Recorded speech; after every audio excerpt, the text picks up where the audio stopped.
Primeiro porque ele não tem um autor. Ele é resultado do pensamento de que deveríamos fazer os três juntos essa mensagem. E contar com a participação de algumas pessoas. Eu espero que você tenha trazido a sua Bíblia, porque nós vamos lê-la, nós vamos ler uma história. Pastor, eu trouxe uma Bíblia para o irmão. É uma Bíblia em chinês. É a Bíblia de número 500.001. Eu tenho certeza que vai conseguir entender tudo, porque eu ouvi de uma pessoa que só precisa, para aprender chinês, só precisa de 3 características de personagens bíblicos. Precisa da sabedoria de Salomão, da paciência de Jó e da longevidade de Matusalém.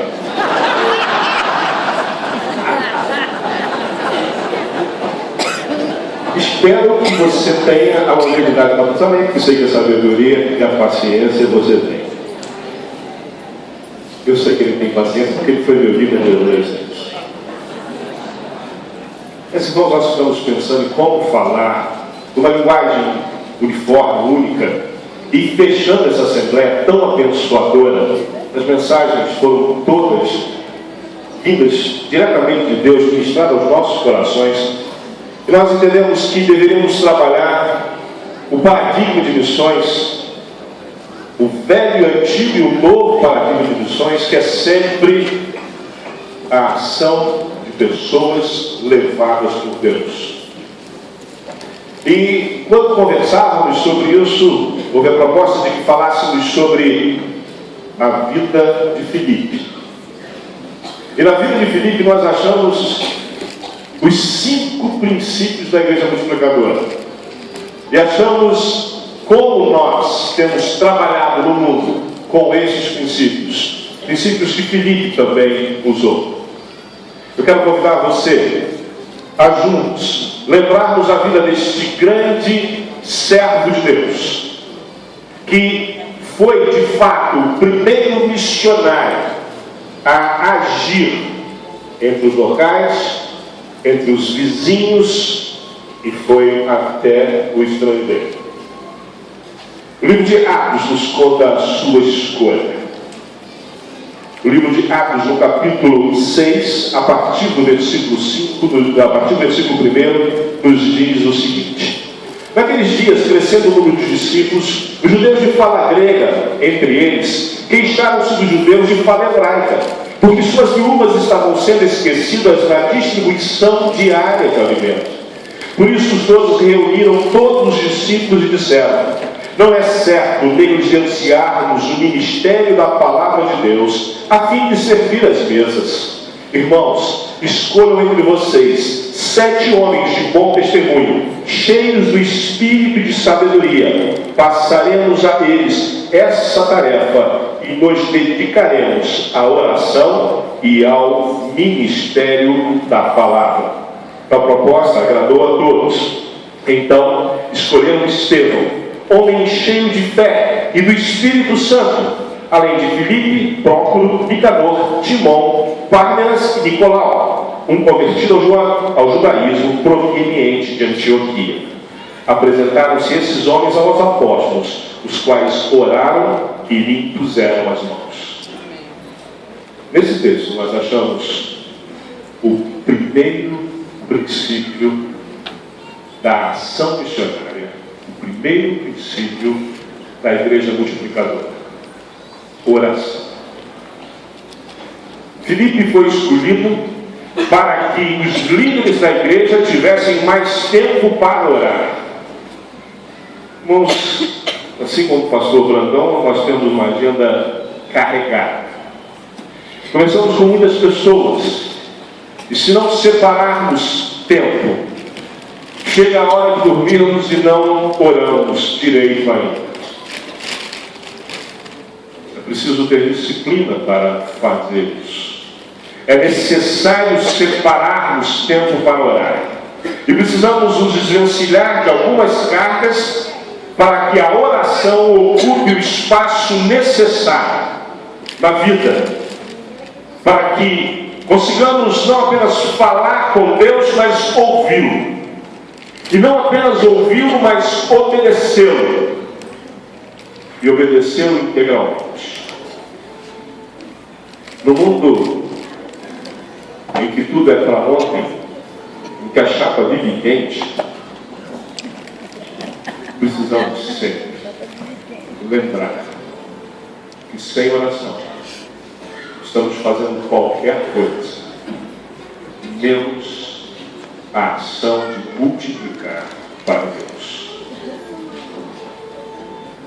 Nós temos um desafio de oração esta noite para você, e o pastor Sócrates vai desafiar você nesse instante. Como o pastor João disse, oração é o primeiro princípio.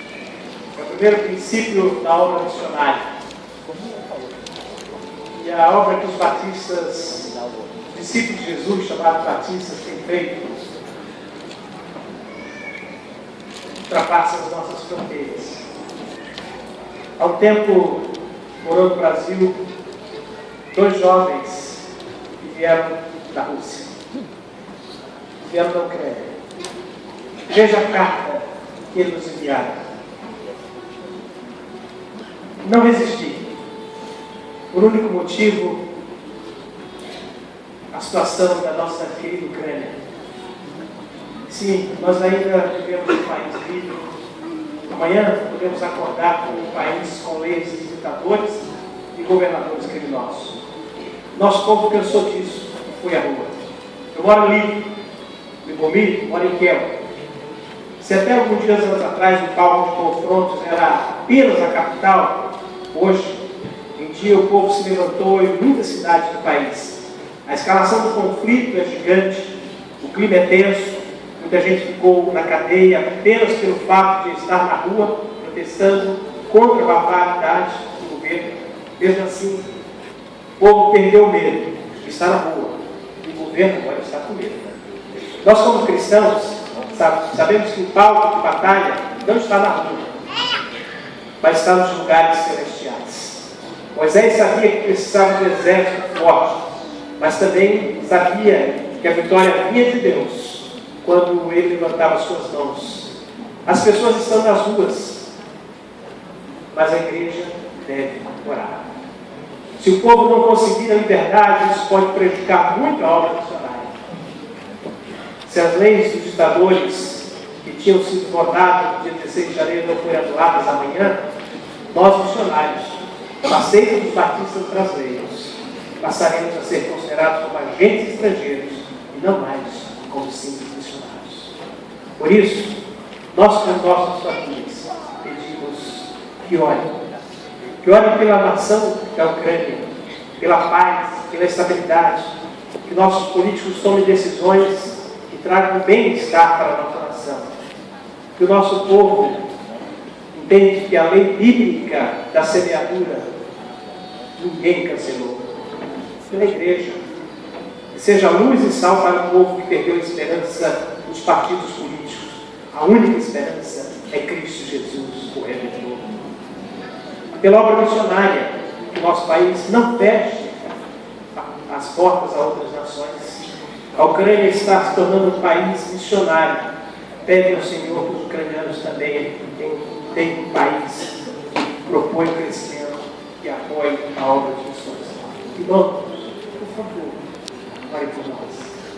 Quero pedir ao pastor País para estar aqui do nosso lado. Pastor País, ele é o nosso líder dos batistas latino-americanos.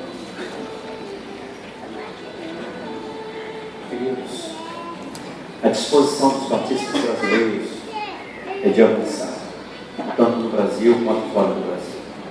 O compromisso de Filipe, no texto que o pastor João Marcos leu, a disposição dos discípulos era de que nós nos dedicaremos à oração. A consciência da importância da oração na vida da igreja, na vida missionária. Não tem como negligenciar. O reino das trevas veio matar, roubar, destruir, e ele não está brincando. E nós estamos nos propondo avançar e resgatar vidas do reino das trevas. Entrar nos presídios, entrar nas cracolândias, entrar na Ucrânia, entrar em tantos países fechados, entrar nos ribeirinhos, nas tribos indígenas, nas ruas, nos condomínios. Estamos, como batistas, dispostos a entrar no território e travar a batalha pelas almas das pessoas. Ele nos enviou revestidos pelo seu Espírito. E para nós será um erro estratégico, será um mortal se nós batistas negligenciarmos a proposta de Filipe. Nós nos dedicaremos à oração. A nossa denominação precisa sair com esse compromisso missionário hoje. Nós nos dedicaremos à oração. Os pastores, nós nos dedicaremos à oração. Os líderes, nós nos dedicaremos à oração. As igrejas, nós nos dedicaremos à oração. E o culto de oração será o culto mais cheio das nossas igrejas. A nossa família se dedicará à oração. Eu me dedicarei à oração. Sem oração, nada acontece. Não vamos entrar no vale do amanhecer.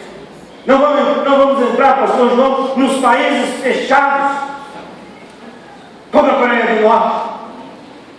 Não vamos avançar na China e em tantos países de domínio muçulmano.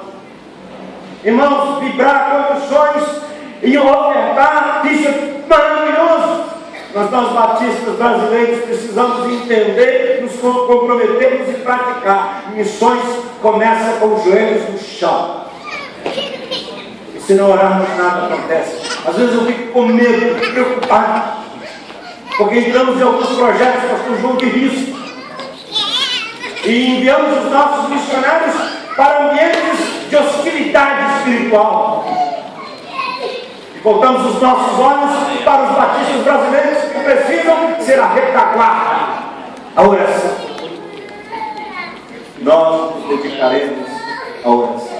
Repita comigo. Nós nos dedicaremos à oração. Amém? Vamos orar. Eu vou pedir para você ficar aqui.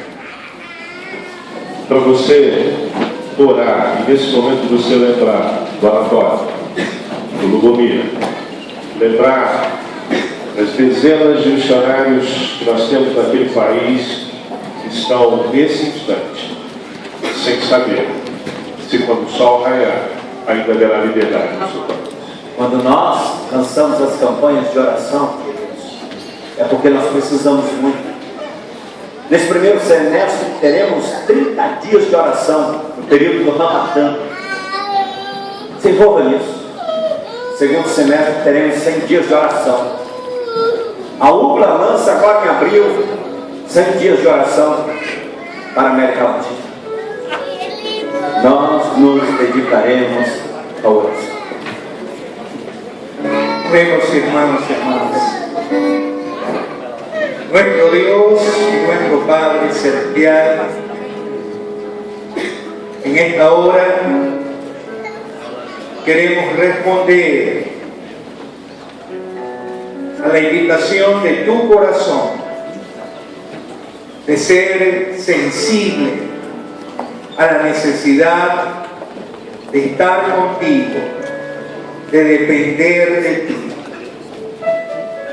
Levantamos nuestras voces, nuestra oración por aquellos que están sirviendo en diferentes partes del mundo, en situaciones de riesgo, complicadas, difíciles, de una manera especial por la misionera Anatoly en Ucrania. Pedimos, Señor, que tu amor, tu gracia, tu presencia esté allí con ella, acompañándola. Pedimos, Señor, que sea su bendición para el pueblo de Ucrania en medio de los disturbios, de la desesperanza, de la confusión. Sea usted, Señor, abriendo la boca de su pueblo y trayendo a esos hombres y mujeres la poderosa esperanza que Cristo Jesús. Essa palavra oração, ela é formada por orar e ação. Não é só orar e ação, oração. É preciso que oremos, mas a oração é acompanhada de uma ação. Sim, oração leva à ação. Eu creio que muitos aqui já ouviram da perseguição que está acontecendo no norte da África. Um dos nossos missionários no país do norte da África foi torturado de forma psicológica. Durante 5 dias ele foi interrogado em pé. Nos dias em que ficou menos tempo em pé, ficou 12 horas. Em um dos dias ficou 16 horas em pé. Conversando com ele, eu cheguei à seguinte conclusão: o que manteve aquele homem de pé foram as orações dos batistas brasileiros. Foi a sua oração, mesmo que você não soubesse quem ele era. Mas quando você ora, Deus ouve, Deus age, Deus se importa. O segundo princípio da Igreja Multiplicadora da ação missionária é a evangelização discipuladora. E nós encontramos isso no texto que lemos, mas também no versículo 7, que diz: assim a palavra de Deus se espalhava, crescia rapidamente o número de discípulos em Jerusalém, também um grande número de sacerdotes obedecia à fé. Vivemos uma época em que as pessoas estão preocupadas com o mercado, estão preocupadas com competição, estão preocupadas com grandes escalas, falamos em multidões, só pensamos em números astronômicos. Mas cristianismo não se faz sem discípulos. Acredito que é possível reverter a história do cristianismo através da história do discipulado. A pessoa que discipulou pastor Sócrates foi discipulado por alguém, e você vai retrocedendo milhares de anos e você vai chegar a Jesus Cristo, o Mestre. Todos nós somos discípulos, sempre seremos, mas todos nós fomos chamados a fazer discípulos. Nós não fomos chamados a fazermos seguidores nossos, não fomos chamados a encher os nossos templos, não fomos chamados a marcar uma presença numa sociedade com a nossa força numérica. Nós fomos chamados como a igreja primitiva a fazer discípulos. O importante são as pessoas, não são os números. Quando falamos às pessoas, nos preocupamos com elas, como esta igreja fez, nós conseguimos mostrar a elas que a resposta está em Deus. A evangelização não é um seguro contra o fogo do inferno. A evangelização é a anunciação de que Jesus é Senhor, mas que Ele não quer ser um ditador sobre nós, mas ser um mestre, e nós temos a honra de ser discípulos. Esta igreja, através do ministério de Filipe, cresceu porque fazia evangelização discipuladora. O Espírito de Deus criou uma oportunidade no sul de Jerusalém e enviou Filipe. Filipe não perdeu aquela oportunidade. Ele correu, ele se aproximou, e ele então ali aproveita aquela oportunidade e ele participa daquele momento. Meu irmão, minha irmã, diariamente Deus está criando oportunidades para nós estabelecermos relacionamentos intencionais com as pessoas, relacionamentos visando a evangelização, visando o discipulado, chamar aquela pessoa para ser um discípulo de Jesus, agregá-la, aprofundá-la na palavra. Todos os dias Deus está nos dando oportunidades com as pessoas com as quais convivemos. Nós temos oportunidades todos os dias e nós não podemos perdê-las, porque a nossa missão é fazer discípulos. Jesus disse: vão e façam mais discípulos até que eu volte. Multiplique-se, façam novos discípulos. Queridos, e são tantas as oportunidades. O Brasil está no tempo da colheita. Ainda é terra de semeadura nessa nação, mas a grande maioria dos lugares desta nação é lugar de colheita. Eu queria que você visse um pequeno testemunho de 30 segundos do que aconteceu, pastor Estevam, na praia, domingo à tarde. Muitas pessoas entregaram a vida a Jesus. Uma funcionária da nossa equipe, uma funcionária de missões nacionais, trabalhando no estado, a irmã Márcia, tem uma amiga aqui em João Pessoa e orou por ela, convidou, e essa senhora, essa mulher, ela foi ao culto. E olha o resultado.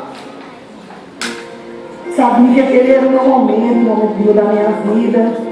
E era a partir de agora que eu vou encontrar todas as respostas, buscando Deus, estou mais perto dele. Era quando eu vim da praia para casa, era como se você está com uma roupa nova, uma coisa preciosa dentro de você, uma mudança, sabe? Uma coisa boa, uma sensação boa. Eu estava comentando com meu filho isso. E foi naquela praia que eu encontrei Jesus. E ele transformou a minha vida. Amém! Amém! Naquela praia eu encontrei Jesus. Naquela praia a minha vida mudou. Naquela praia a minha vida foi transformada. Naquela praia, aquela tarde de domingo nunca mais será esquecida por ela. Quando o povo de Deus orava e pregava o Evangelho. Meu irmão, quantas pessoas serão transformadas esse ano? Porque você vai aproveitar as oportunidades e compartilhar o Evangelho. E vai trabalhar com essa pessoa no relacionamento discipulador. Oração e evangelização discipuladora. Mas os princípios não param. Lembra que o pastor João Marcos disse, quando nós começamos a estudar esse texto, lá no Jair 416, nós começamos a pensar os princípios da igreja multiplicadora que Filipe usou. O próximo passo que a gente encontra é a plantação da igreja, é começar a igreja, não é o templo, a igreja, é a plantação da igreja. Vamos ver o que diz o texto de Atos, capítulo 8, versículos 4 até o versículo 7. Diz assim o texto bíblico: os que haviam sido dispersos pregavam a palavra por onde quer que fosse. Indo Filipe para uma cidade de Samaria, ali lhes anunciava o Cristo. Quando a multidão ouviu Filipe e viu os sinais milagrosos que ele realizava, deu unânime atenção ao que ele dizia. Os espíritos imundos saíam de muitos, dando gritos, e muitos paralíticos e mancos foram curados. Assim, houve grande alegria naquela cidade.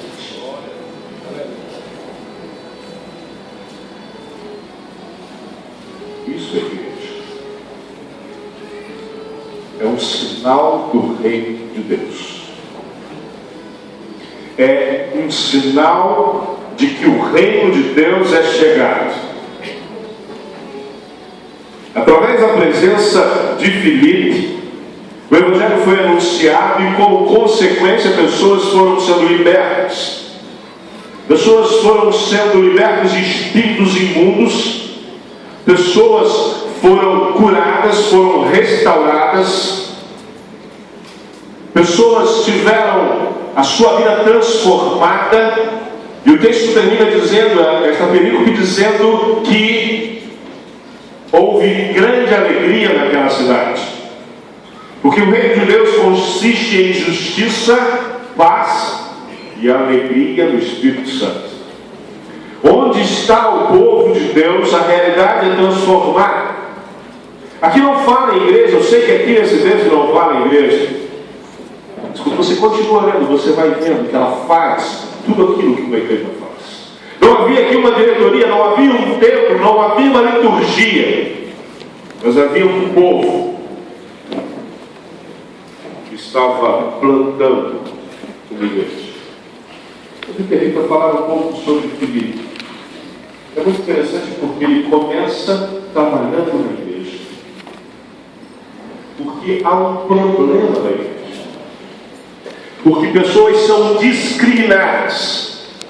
Porque aqueles que são de origem não judaica, origem grega, estão sendo discriminados e não estão recebendo o mesmo suporte financeiro. Então, para resolver o problema da discriminação, escolhem 7 pessoas quando elas se ligam. Passa-se um tempo, parece que ele faz bem o seu trabalho, porque ele continua reconhecido pela igreja, e agora há uma perseguição, e ele sai e vai para Samaria. Ele vai para onde? Para outro lugar discriminado. Ele vai trabalhar no meio dos discriminados pelos judeus.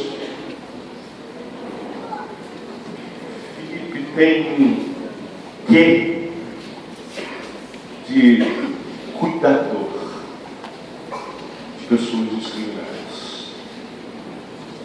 Ele estaria trabalhando no restaurante. Ele estaria trabalhando com os haitianos. Ele estaria trabalhando nos campos de refugiados. Ele estaria onde estão os discriminados. E lá ele estaria como agente do reino de Deus, fazendo com que espíritos imundos saíssem de muitos, curando mancos, restaurando paralíticos, plantando a igreja que anuncia o reino de Deus. Eu quero chamar aqui à frente um homem plantador de igrejas para contar um pouco do que você, batista brasileiro, está fazendo ali na Europa. Eu sou Manuel Florence, por favor. Vem. Deus me deu a oportunidade de ir no aniversário de 15 anos dos batistas brasileiros na Itália. Esse homem foi o nosso primeiro missionário ali na Itália. Depois de muitos anos nós conseguimos entrar. E lá, naquele final de semana, eu conheci um homem. Seu nome é Enzo. Esse homem era um empresário. Esse homem tinha uma boa condição. Veio a crise levou a sua empresa à falência. Todo sábado aquele homem pegava a comida, preparava o café da manhã e levava para a sua esposa. Com a falência ele continuou com isso, mas cada vez mais triste. Até que numa sexta-feira ele tomou uma decisão, foi ao mercado e comprou tudo que precisava para o café da manhã, mas comprou uma grande faca. E no sábado pela manhã ele levou o café da manhã para sua esposa na cama, como fazia todo sábado. Mas entrou no banheiro, pegou a faca, cortou longitudinalmente o seu braço, procurando a sua vida. Fiz a mesma coisa no seu outro braço. E veio a pessoa e começou a cortar. Ismael caiu, sua esposa ouviu uma dor. Correu para ver o que era. encontrou o seu marido sido marido de sangue.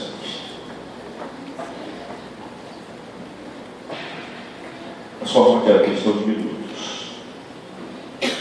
Como eu posso ter visto erros? Porque o seu vizinho, de alguns andares acima, cerca de 20 minutos a meia hora antes, havia se jogado pela janela. O seu corpo estava esfacelado no chão. O grupo de paramédicos que havia chegado para socorrê-lo não tinha o que fazer naquele momento, a não ser recolher o seu cadáver. Ouviu os gritos da mulher de Enzo. Subiu. Pegou o corpo de Enzo. Pegou Enzo. Estancou a sua hemorragia. O levou para o hospital. Quando a mulher me visitou pela primeira vez, ela disse: nós precisamos de Deus. Nós precisamos de uma igreja. Eu encontrei Enzo na nossa igreja batista em Milão. Você pode ir lá, se você não perguntar quem é Enzo, você nunca vai ver entre aquelas pessoas alguém que tentou suicidar-se. Porque agora ele quer viver para sempre, eternamente. Pastor, quanto tempo na Itália não se plantava na igreja antes da chegada dos batistas brasileiros? 30 anos. Como é que era a visão evangelística da Itália? Nenhuma. Tanto é que, quando 10 anos antes da nossa chegada, o pastor Valdemiro tentou enviar missionários, nós não precisamos, porque nós precisamos de pastores que entrem nos sindicatos para ajudar nas lutas sociais. Pastor, depois de 15 anos, quantas igrejas nós temos plantadas? 8 igrejas e uma que está sendo organizada agora em maio, portanto 9. Glória a Deus. Amém. Em processo. Pastor, mas essas igrejas são tudo igrejas pequenininhas. Não são pequenininhas. Elas estão na média das igrejas italianas. Então, as duas primeiras que foram organizadas por nós, hoje contam na faixa de 200 membros cada uma delas.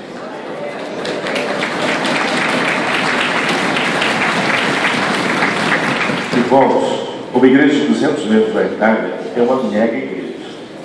Você não tem ideia do que é. Tem igreja lá com 6 pessoas. 6. Pastor, foi com 3? É o pastor, a mulher, ou a pastora, eu não sei, não está ninguém, pastor. Tá, agora o diácono e a esposa e o filho. Mas, pastor, eu sei que teve problemas na Itália. Isso continua tendo, o pessoal continua não gostando lá da visão evangelística que a gente tem, ou como é que é isso hoje? Graças a Deus isso mudou. Hoje, nós, pela graça de Deus, não mérito nosso, mas pela graça de Deus, hoje, os batistas brasileiros são referencial, sobretudo no que diz respeito à evangelização, missões, plantação de igrejas. Já fizeram conferências missionárias, com o apoio da nossa